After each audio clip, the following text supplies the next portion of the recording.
যাত্রাবাড়ি হয়ে ডেমরা সড়কের মাতুয়াইলে গেলেই দেখা মেলে পাহাড় সম আবর্জনা স্তূপের।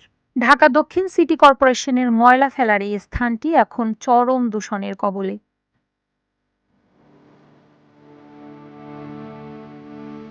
উৎকট দুর্গন্ধে, ভারী বাতাস আর মাছি কাকের আধিক্য জানান দেয় এক অসহনীয় পরিবেশের।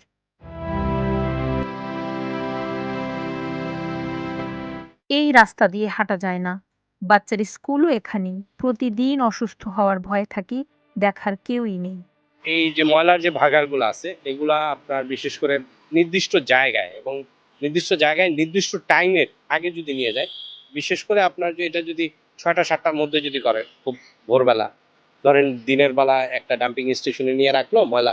কারণ আমি যেমন আমি থাকি ধরেন নতুন বাজারের ওদিকে। নতুন বাজারের ওখানে একটা ময়লার ভাগাড় আছে। তো ওখানে দেখি আমরা দিনের বেলা ধরেন ওখানে প্রচন্ড দুর্গন্ধ। পাশে বিভিন্ন এম্বাসি আছে। প্রচুর এম্বাসি গুলো, কানাডিয়ান এম্বাসি, আপনার আমেরিকান এম্বাসি, তারপর আপনার অ্যারাবিয়ান সৌদি আরবের এম্বাসি গুলো ওখানে। তো আসলে বাইরের লোকগুলা ওখানে ওইরকম ময়লার ভাগাড় দেখলে আমাদের দেশ সম্পর্কে একটা নেগেটিভ ইম্প্যাক্ট তৈরি হয়, যে এরা মনে হয় ময়লা আবর্জনার মধ্যেই থাকে বিশেষ করে, এবং আমাদের স্বাস্থ্যের জন্য এটা বিশেষ করে ক্ষতিকর। তো এটা যদি খুব ভোরবেলা নিয়ে যায় বিশেষ করে এবং পর্যাপ্ত জায়গায় রাখা হয়, অথবা খোলা জায়গায় রাখার জন্য এটা আসলে প্রপার ওয়েতে রাখতেছে না, এটা ওইটা আমি বলবো যে সিটি কর্পোরেশনের যারা দায়িত্বে আছে তাদের অব্যবস্থাপনা। এমনকি ঢাকার অলি-গলিতে এখন ময়লার ভাগাড় যেন এক নিত্যসঙ্গী। শিক্ষা প্রতিষ্ঠান থেকে শুরু করে হাসপাতালও এখন দূষণ থেকে বাদ পড়ছে না।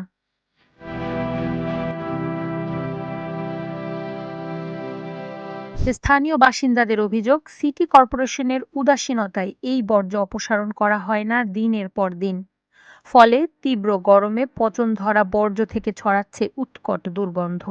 আমি কয়েকটা সরকারি হাসপাতালে ছিলাম, ঢাকা মেডিকেল ৬ মাস ছিলাম রোগী নিয়ে।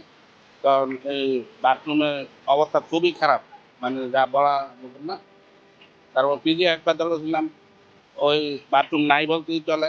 ওই কিছু কিছু বাথরুম আছে যারা তালা দিয়ে রাখে, বড় বড় ডাক্তাররা ইউজ করে, কিন্তু জনসাধারণের জন্য খুবই কম বাথরুম দেওয়া যায়। একতলা থেকে ৮ তলায় উঠতেও পাওয়া যায় না, এরকম অনেক সুবিধা।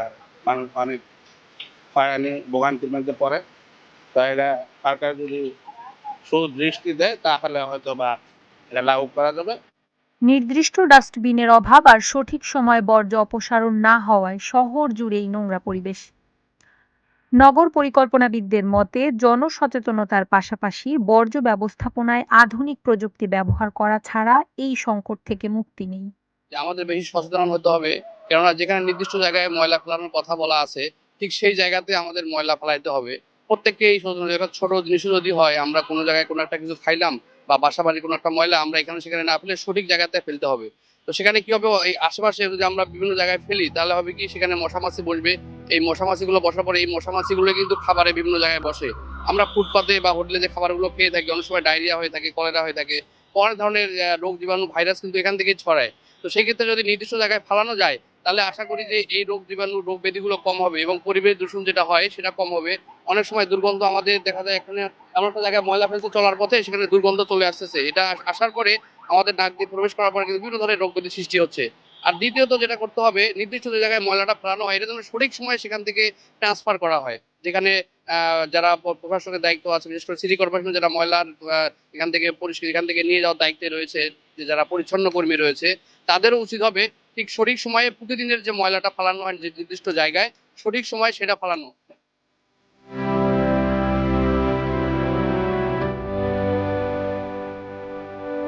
চিকিৎসকেরা বলছেন, বিশেষ করে হাসপাতালের সংক্রামক বর্জ্য সাধারণ ময়লার সঙ্গে মিশে যাওয়ায় স্বাস্থ্য ঝুঁকি এখন চরম পর্যায়ে। শিশুদের নিউমোনিয়া থেকে শুরু করে চর্মরোগ ও পানিবাহিত রোগের ঝুঁকি বাড়ছে প্রতিনিয়ত। পরিবেশ দূষণ কিন্তু একটা বড় একটা কারণ মানুষের স্বাস্থ্যগত সমস্যার কারণে, যেটা আবহাওয়া পরিবর্তন, জলবায়ু পরিবর্তন সব কিন্তু আসলে দূষণের জন্য হচ্ছে। বায়ু দূষণ, পানি দূষণ, শব্দ দূষণ সবটা কিন্তু দূষণ। যেখানে সেখানে যদি ময়লা ফেলে দেয় সেখানে কিন্তু মাটিটা কিন্তু তাহলে নষ্ট হয়ে যাচ্ছে, সেই মাটিটার উর্বরতা নষ্ট হয়ে যায়। সেখানে বিভিন্ন ধরনের কিন্তু রোগ জীবাণু কিন্তু সেখানে থাকে। অনেকগুলো অ্যান্টিবায়োটিক এর বিরুদ্ধে কিন্তু জীবাণু জন্মগ্রহণ করে। তাহলে সেক্ষেত্রে আল্টিমেটলি কিন্তু মানুষের উপরে এফেক্টটা পড়ে। স্বাস্থ্যের সমস্যা দেখা দেয়। ওইখানে একটা তো হচ্ছে দুর্গন্ধ আছে, একটা হচ্ছে এলাকা ক্ষতি করে এবং সেই দুর্গন্ধের কিন্তু স্বাস্থ্যের এফেক্টটা পড়ে। বাচ্চাদের বিশেষ করে মানসিক সমস্যা দেখা দেয়। তো সবকিছু মিলে আমি তো জায়গা মতো ফেলতে হবে। ময়লাটা অবশ্যই জায়গার মধ্যে ফেলবো, অবশ্যই যেখানে সেখানে ফেলবো না। পরিবেশ নষ্ট করলে কিন্তু সেটা আল্টিমেটলি ইকোসিস্টেমের মধ্যে মানুষ, প্রাণী, পরিবেশ ৩ টে মিলে তো আসলে আমাদের বেঁচে থাকা। ৩ টে সুস্থ থাকা দরকার। সুস্থ থাকার জন্য ৩ জনকে ভালো থাকতে হবে। পরিবেশ, মানুষ আর হলো প্রাণী। ৩ জন ইকোসিস্টেম মিলে যদি ভালো না থাকে তাহলে কিন্তু কেউ ভালো থাকতে পারবে না। এইজন্য পরিবেশ দূষণ করা যাবে না।